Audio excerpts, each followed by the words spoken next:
সুতরাং এখানে সম্ভবত নয়, সন্দেহ করা নয়, যদি কোরআন অনুসরণ করা নির্দাত নিঃসন্দেহ তোমরা আল্লাহর রহমত পাইবা, শান্তি পাইবা, আল্লাহ তাআলার পক্ষ থেকে তোমরা দয়া পাইবা। আল্লাহর রহমত হলে, দয়া হলে তোমাদের কোনো সমস্যা থাকবে না, সকল সমস্যার সমাধান করে দিবেন আমার আল্লাহ। আওয়াজ দিয়ে বলেন সুবহানাল্লাহ। আমার সম্মানিত ভাইরা, সম্মানিত বন্ধুগণ, তাহলে আমি আপনাদেরকে বুঝাতে চাই কোরআন মানব কতটুকু। কোরআনকে তো অনুসরণ করার কথা বলা হয়েছে, মানার কথা বলা হয়েছে, কতটুকু মানব? সবটুকু মানব না একটুকু মানব? কোরআন সবটুকু আমাদেরকে মানতে হবে। এটা হওয়া যাবে না কিছু মানব কিছু মানব না, সুবিধা মতো মানব সুবিধা মতো ছেড়ে দিব, এটা হওয়া যাবে না, সম্পূর্ণ মানতে হবে। সুতরাং কেবল পুরাপুরি মানলেই কাগজের কোরআন সমাজে বাস্তবায়ন করা লাগবে, নামাজের কোরআন সমাজে বাস্তবায়ন করা লাগবে। যদি দেখা যায় নামাজের কোরআন, কাগজের লিখিত কোরআন সমাজে বাস্তবায়ন হয়, তাহলে দেখবেন এই সমাজ হবে শান্তি, গোটা সমাজ হবে শান্তিময়, এই সমাজে কোনো অশান্তি থাকবে না। সম্মানিত বন্ধুগণ, সম্মানিত ভাইরা আমার, এই গেল তিনটা। 4 নম্বর হচ্ছে কোরআন আমরা নিজেরা মানব, কোরআনের দাওয়াত দিব, কোরআনের তাকলিদ করব, কোরআনের প্রচার করব। আল্লাহ তাবারাক ওয়া তাআলা সূরা মায়েদা 66 নম্বর আয়াত, ইয়া আইয়ুহার রাসূলু বাল্লিগ মা উনজিলা ইলাইকা মির রাব্বিক।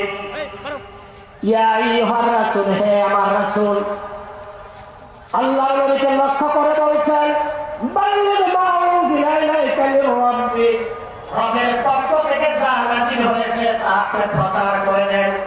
এটা আপনার কাছে রাখবেন না বন্ধুগণ, আমার প্রাণের ভাইরা। লম্বা আয়াত আমি পড়ব না।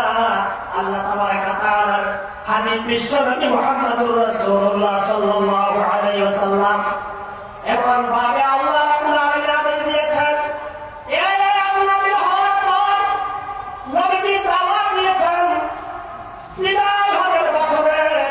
আল্লাহ তাবারাক ওয়া তাআলার হাবিব প্রায় 1.5 লক্ষ সাহাবায়ে কেরামের সামনে নবী সাল্লাল্লাহু আলাইহি ওয়াসাল্লামের নবীজির শেষ ভাষণ ছিল। নবীজি আবার সব সাহাবায়ে কেরামকে লক্ষ্য করে বলছিলেন, হাল বাল্লাগতু, আমি কি আমার আল্লাহর দেওয়া রিসালাতের দায়িত্ব তোমাদের কাছে পৌঁছে দিয়েছি, নবুয়তের দায়িত্ব আমি পৌঁছে দিয়েছি। ওই সময় সাহাবায়ে কেরাম রাদিয়াল্লাহু তাআলা আলাইহিম আজমাইন একসাথে করে তারা জবাব দিয়েছিলেন, হ্যাঁ আপনি এই তো আল্লাহর দেওয়া দায়িত্বগুলি আপনি পৌঁছে দিয়েছেন, আপনি পৌঁছে দিয়েছেন। কালু নাশহাদু আন্নাকা কাদ বাল্লাগতা ওয়া আতাইতা ওয়া নাসাহতা, আপনি আমাদেরকে উপরে দিয়েছেন, আপনার দ্বীনের দায়িত্ব আঞ্জাম দিয়েছেন, আপনি আপনার রিসালাতের দায়িত্ব পৌঁছে দিয়েছেন। আমরা সাক্ষী দিলাম আজকে আরাফার মাঠে আল্লাহ তাবারাক ওয়া তাআলার সামনে। এমন সময় নবীজি, আমার সম্মানিত ভাইরা, নবীজি হাত মোবারক আরশে আজিমের দিকে লক্ষ্য করে আল্লাহ রাব্বুল আলামিনকে লক্ষ্য করে বলেছিলেন, আল্লাহুম্মা শাহাদ, আল্লাহুম্মা শাহাদ, আল্লাহুম্মা শাহাদ। আসসালামু আলাইকুম ভাই, সিলেট বালুচর এমসি কলেজ মাঠে আমি পৌঁছে দিয়েছি, তুমি সাক্ষী থাকো, তুমি সাক্ষী থাকো, তুমি সাক্ষী থাকো। এই কথা বলার পর নবীজি বলেন, আজকে তোমরা যারা উপস্থিত আছো, অনুপস্থিত যারা রয়েছে তাদের কাছে পৌঁছে দিবা। উপস্থিত যারা অনুপস্থিতের কাছে পৌঁছে দিবা। সুতরাং এমন হতে পারে তোমরা আজকে উপস্থিত থেকে যা শুনেছ, যতটুকু পালন করেছ, তোমাদের কাছ থেকে যারা শুনবে তোমাদের চাইতে বেশি তারা আমল করবে, বেশি তারা প্রচার করবে। সুতরাং আল্লাহর দেওয়া দায়িত্ব, নবীর দেওয়া দায়িত্ব। এই মুহূর্তে আল্লাহ তাবারাক ওয়া তাআলা আর কোন নবী পাঠাবেন না, শেষ নবী বিদায় নিয়েছেন। সুতরাং নবীওয়ালা কার? যারা আমরা নবীর উম্মত, আমরা যারা নবীর উম্মত,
করেছি। আসুন আমাদের জীবন যৌবন আমাদের সকল সর্বস্তরে এই কোরআনের মেসেজ কোরআনের দাওয়াতকে পৌঁছে দেওয়ার জন্য চেষ্টা করি। আল্লাহ তাবারক ওয়া তাআলা যেন আমাদেরকে তৌফিক দান করেন। আমি আজকে যারা এই মাহফিল বিশাল সুন্দর এই প্যান্ডেল এবং এই মাহফিল সিলেটবাসীকে আয়োজন করেছেন, আঞ্জুমানে খাতমত কোরআনের সম্মানিত নেতৃবৃন্দ, আমার আসাদাতা একরাম তুল্য, আমার সম্মানিত আসাদাতা একরামগণ, আমি বলবো আমি এখানে যে কয়েক মিনিট কথা বলেছি এই সুযোগ দেওয়ার জন্য আপনাদের প্রতি আন্তরিক কৃতজ্ঞতা জানিয়ে এই মাহফিলের আউয়াল থেকে আখের পর্যন্ত আল্লাহ তাবারক ওয়া তাআলা যেন ওনার কুদরতি নিজাম দিয়ে অত্যন্ত সালামতের সাথে সম্পন্ন করার যাবতীয় তৌফিক যেন আল্লাহ রাব্বুল আলামিন দান করে এই কামনা করে আমি আমার কথা এখানে শেষ করছি। ওয়া আখিরু দাওয়ানা আলহামদুলিল্লাহি রাব্বিল আলামিন। আসসালামু আলাইকুম ওয়া রাহমাতুল্লাহ।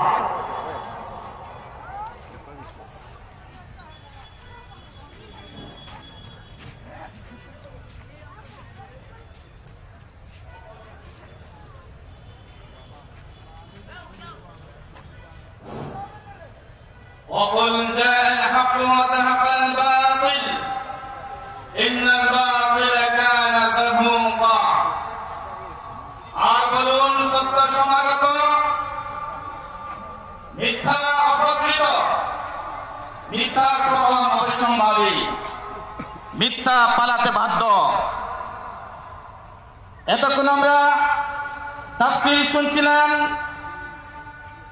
মুহতারাম মেহমান মাওলানা আব্দুল সত্তার সাহেবের কাছ থেকে। এ পর্যায়ে আমাদের উদ্দেশ্যে তাফসীর পেশ করবেন ঐতিহ্যবাহী শিক্ষা প্রতিষ্ঠান শাহজালাল জামিয়া ইসলামিয়া কামিল মাদ্রাসার সম্মানিত অধ্যাপক জনাব মাওলানা কমরউদ্দিন। মুহতারাম মাওলানাকে উনার তাফসীর পেশ করার জন্য বিনীত অনুরোধ করছি।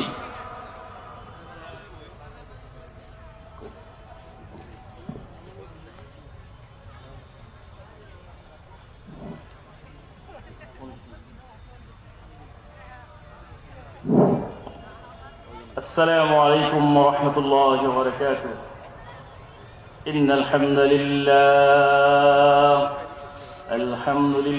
المحمود في عليائه، الحمد لله حمدا يليق بعظمته وكبريائه، أحمده تعالى